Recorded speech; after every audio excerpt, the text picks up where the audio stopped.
Alright guys, Tunnel here.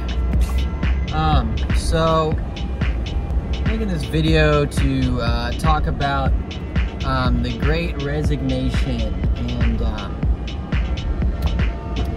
and also kind of my experience with the workforce, you know, and how my jobs have been, what kind of experience I've had working. So right now, you know, it's like basically 7 o'clock. Like the sun's just about to start coming up. But so anyway, yeah, it's just gonna be a little dark right now, and I got this little light here, so it's not just pitch black. But anyway, so to start off, be really quick about things. Get this video going here. Is the Great Resignation, I think, is getting triggered by millennials and mainly not wanting to work at a corporate setting anymore. I think what we're seeing is a major shift of people ditching the big corporate jobs, going to smaller business. That seems to me what it is. That's the main thing. So then on another point I wanted to just go ahead and say right now is that's what I've done.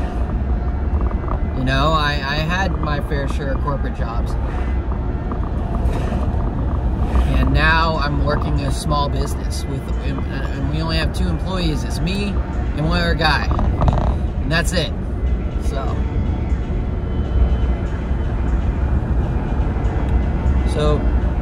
now let's say I'll give you some of my experience, and then maybe that will give you kind of an idea of how I got to the point where I'm doing what I'm doing now. Well, firstly, I want to say that for a large amount of my life, I had one income. You know, one job, one income. That was all my money right there. And so I have worked, I want to say that I worked at multiple places for 2 years. So, I mean, there was a landscaper I worked for 2 years. I worked as an assistant handyman for 2 years. Also at a dog boarding place 2 years. Movie theater 2 years. So that right there, that's like 8 years of my life. Right there. And then I also worked at like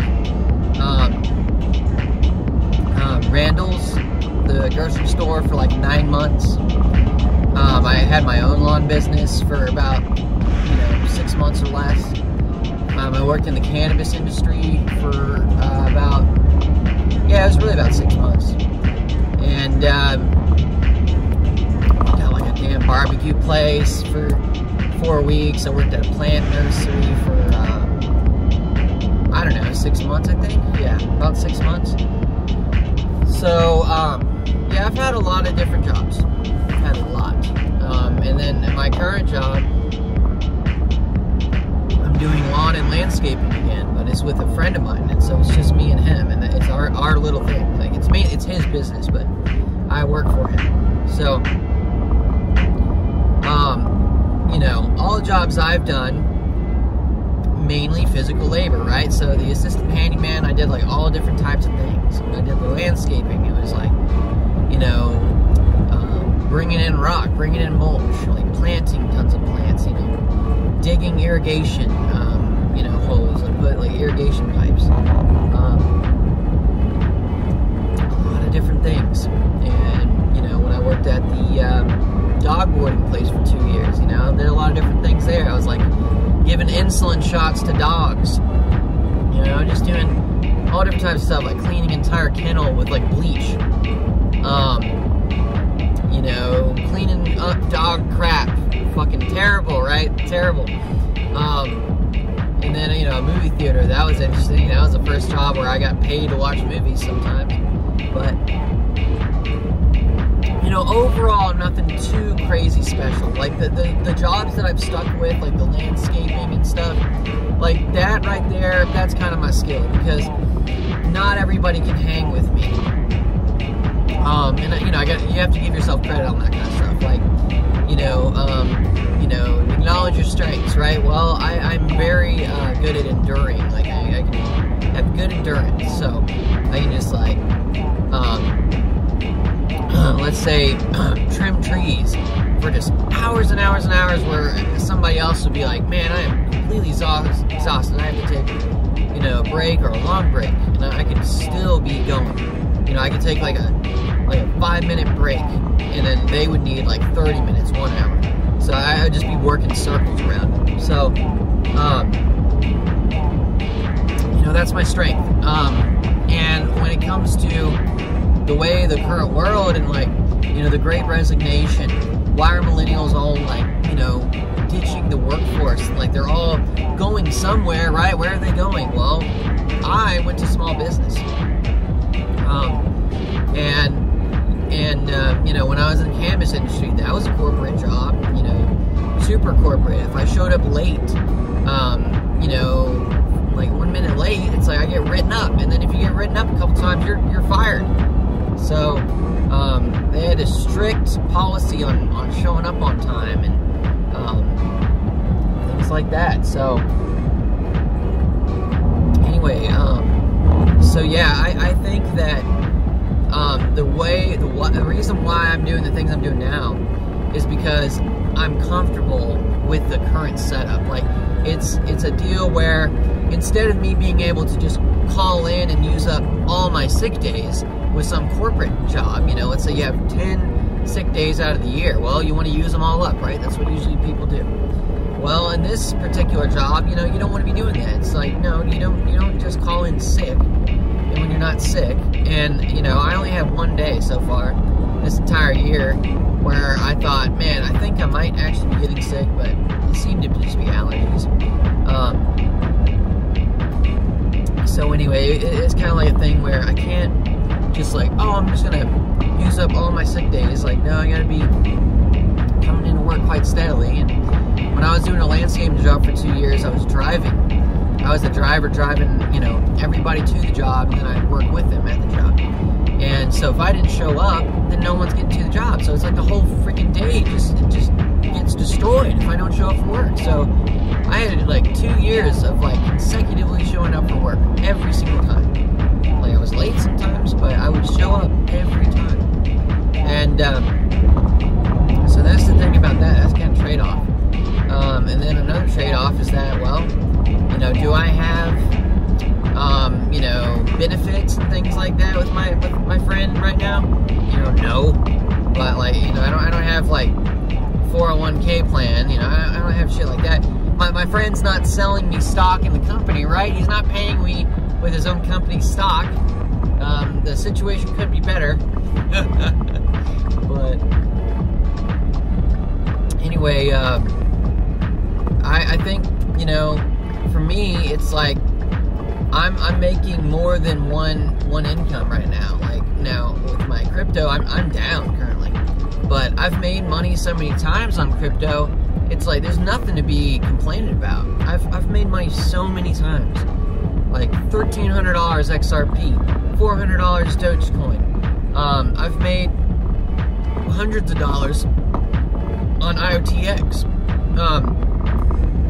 Made hundreds of dollars with Track, TRAC. I'm telling you what, it's steady. So that's what makes everything work, because you're thinking, you know, yeah, of course it's going to be a little hard to support yourself if you're just doing lawn and landscaping, right? Like, you want to be the business owner, or you want to be really stepping up your ball game where it's like, okay, on this job, sorry, I gotta like find something. Always finding something, but you know, you want to be like, all right, I want to do a Bobcat. You know, I want to learn how to drive a Bobcat. And then once you're doing that, it's like, well, shit. You know, they can be setting up a job for you. You know, let's say your landscaping guy, your friend, and be like, oh shit, you know how to use a Bobcat? Well, great. Then we'll set up a job. You know, we'll be using a Bobcat, and you can do that, and we can make even more money because of your skills doing that. And so that's all great. I guess I'm not gonna find what I'm looking for. Yeah, it's just like garage opener and kind of need that thing. I don't know where it went, but yeah, that sucks. Well, anyway, so yeah, this just ruins the whole video now. But I that's the thing. I you know, to just be kind of quick about this. Don't make this some like 20-minute video.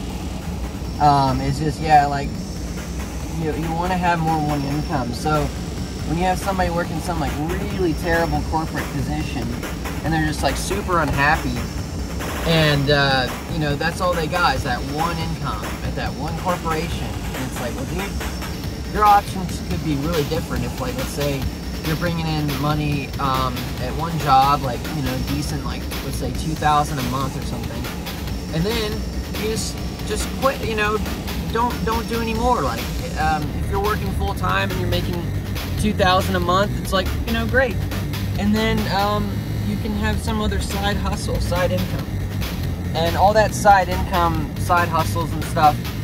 You know, it just really takes a certain toll on you to where you finally like, okay, I gotta try this side hustle stuff. I gotta try fucking, you know, really getting more money in different ways and stop being kind of just like, you know, hooked down to this one income. And that's the key.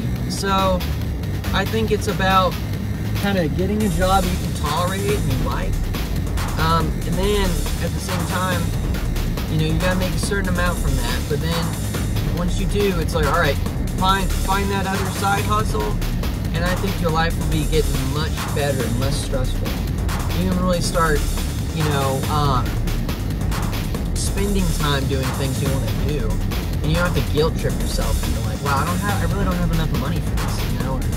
And I would love to go hiking, and just go hiking or camping for like a day or two. Just be like out there camping.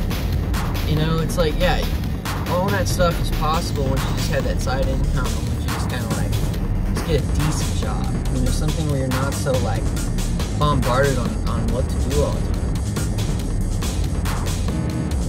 You know, corporate positions, they'll give you tiny little raises, whereas, you know, a small business, you might have a better chance of like getting some big substantial raise every year, or like a bonus, or, you know, if you're at a small business and you learn a skill, and you're like, hey man, I just went to some community college and I got, you know, trained in the skill, and I can use this for this landscaping lawn job. And that's great. Then you can get compensation from that, and instead of being like, am I going to move up the ladder? How long is it going to take to move up the ladder? You know, am I stepping on people's toes? Am I doing this? Am I doing that? When you're in a small business, it's more like, it's just open. Like, you're just like, okay, hey, I'm going to go learn this. Can I use the skill that I just learned in this business, and like see if your friend will make it work? And then if it does, it's like, excellent. You just designed your own path. You didn't wait for some guy to tell you, oh, there's a position open. You know, oh, now you can learn this. Oh, now you can move up. It's more like, I've decided, like, hey, I'm going to learn this, and let's see if I can use that skill in this job. And then if you can't, great. No one was holding you back the entire time. It was just like open the entire time. Like, all it took was just you kind of deciding. I'm trying to think of like any other points, because this is the third time I've made this video, and I think that's about it. Yeah. You know, I'm gonna make sure this video doesn't go over 15 minutes, so I'm gonna give myself one more minute here. But that is like the key to just being like less stressed out. It's very important. It is, man. It really is, because there's so many horrible, bad opportunities out there. And that's what's leading to that great resignation. It's like what is the deal about, you know, somebody working at a place for 15 years and they've done nothing but good things, and then all of a sudden it's like, oh, you don't want to take this vaccine? Then we're going to fire you. That's the exact kind of corporate attitude that millennials are trying to avoid. It's like, get me the hell out of there. Get me somewhere where I actually am respected of all my time and laboring energies that I'll never get back. So, alright, I'll talk to you guys later. Thanks.